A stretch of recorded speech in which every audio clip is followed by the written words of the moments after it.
Assalamualaikum warahmatullahi wabarakatuh.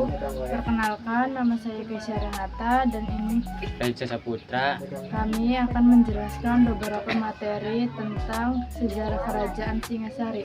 Di antaranya lokasi kerajaannya, sumber sejarah, kehidupan politik, dan faktor keruntuhan. Kerajaan Singasari. Kerajaan Singasari adalah kerajaan bercorak Hindu-Buddha yang berkuasa pada abad ke-13. Pusat pemerintahan Kerajaan Singasari berada di daerah Singasari, Malang, Jawa Timur. 1. Lokasi kerajaan. Lokasi di Jawa Timur dengan pusat di daerah Malang dan pelabuhannya di Pasuruan. 2. Sumber sejarah. 5 sumber sejarah Singasari dari kitab hingga prasasti. Dari berbagai sumber sejarah Kerajaan Singasari berikut ini adalah sebagian di antaranya. Yang pertama ada kitab Pararaton atau Katuturani Raken Arok adalah sebuah kitab yang dijadikan sumber sejarah Kerajaan Singasari. Kitab Pararaton berisi riwayat Ken Arok dari lahir hingga menjadi raja serta urutan raja-raja yang pernah memerintah Singasari. Berdasarkan kitab Pararaton disebutkan bahwa Anusapati adalah anak dari Tunggul Ametung dari perkawinannya dengan Ken Dedes. Tunggul Ametung kemudian dibunuh oleh Ken Arok sementara istrinya yaitu Ken Dedes kemudian dinikahi olehnya. Ken Arok yang bergelar Sang Amurwa Bumi lalu dibunuh oleh suruhan Anusapati. Anusapati kemudian naik tahta hingga kemudian dibunuh oleh Tohjaya yang merupakan anak Ken Arok dengan Ken Umang. Yang kedua ada Kitab Negara Kertagama. Kitab Negara Kertagama ditulis oleh Empu Prapanca pada tahun 1287 Saka 1365 M. Isi Kitab Negara Kertagama meliputi sejarah Kerajaan Singasari dan Majapahit. Salah satu isi Kitab Negara Kertagama bercerita tentang perjalanan Suci Hayam Wuruk ke tempat percandian leluhurnya di Singasari. Di dalam Kitab Negara Kertagama juga memuat silsilah raja-raja Singasari. Yang ketiga ada Prasasti Kudadu. Dalam Prasasti Kudadu diketahui bahwa Kerajaan Singasari dikenal juga sebagai Kerajaan Tumapel. Prasasti Kudadu yang berangkat tahun 1294 M ini menceritakan tentang Raden Wijaya dan Kerajaan Majapahit. Raden Wijaya dibantu oleh Rama Kudadu dalam pelarian dari ancaman Jayakatwang yang telah membunuh Raja Kertanegara.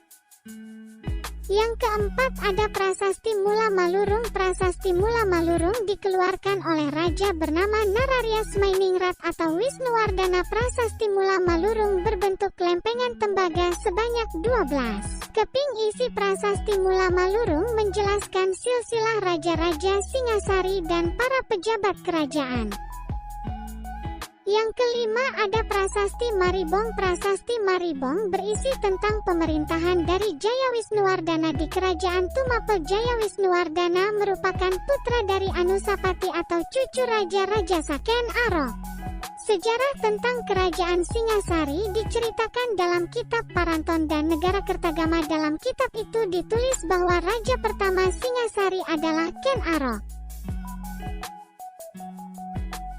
3. Kehidupan politik. Kehidupan politik yang terjadi di kerajaan-kerajaan Singasari berkembang dengan cepat khususnya ketika masa pemerintahan Raja Kertanegara. Hal tersebut dapat kita lihat dari pelaksanaan politik yang ada di dalam maupun di luar negeri pada masa pemerintahan Raja Kertanegara. Adapun politik dalam negeri yang dilakukan antara lain yaitu dengan mengganti pejabat pembantunya. Tak hanya itu, untuk memperkuat lagi kekuasaannya, ia juga melakukan pernikahan politik dan memperkuat aspek angkatan perang. Sedangkan untuk politik luar negeri yang mereka lakukan diantaranya yaitu dengan melakukan sebuah ekspedisi Pamalayu yang bertujuan untuk menguasai kerajaan Melayu dan melemahkan kekuasaan dari Kerajaan Sriwijaya. Sementara itu keberhasilan lain yang diperoleh selama masa pemerintahan Raja Kertanegara yaitu salah satunya berhasil menguasai wilayah Sunda, Bali dan juga Kalimantan serta Malaka. 4. Faktor peruntuhan. Kerajaan Singasari yang sibuk mengirimkan angkatan perangnya keluar Jawa akhirnya membuat pertahanan di dalam kerajaan menjadi lemah. Pada tahun 1292 terjadi pemberontakan Jayakatwang, Bupati Gelang-Gelang yang merupakan ipar dan sekaligus besan dari Kertanagara sendiri. Karena ingin membalas dendam terhadap Wangsa Rajasa yang telah merebut kekuasaan dari kerajaan Kediri, serta membunuh keluarga dan leluhurnya. Pemberontakan ini menyebabkan kematian Kertanegara dan runtuhnya kerajaan Tumapel. Setelah runtuhnya Tumapel, Jayakatwang mengangkat dirinya menjadi raja dan membangun kembali kerajaan Kediri. Dengan ibu kota di Daha, riwayat kerajaan Tumapel pun berakhir.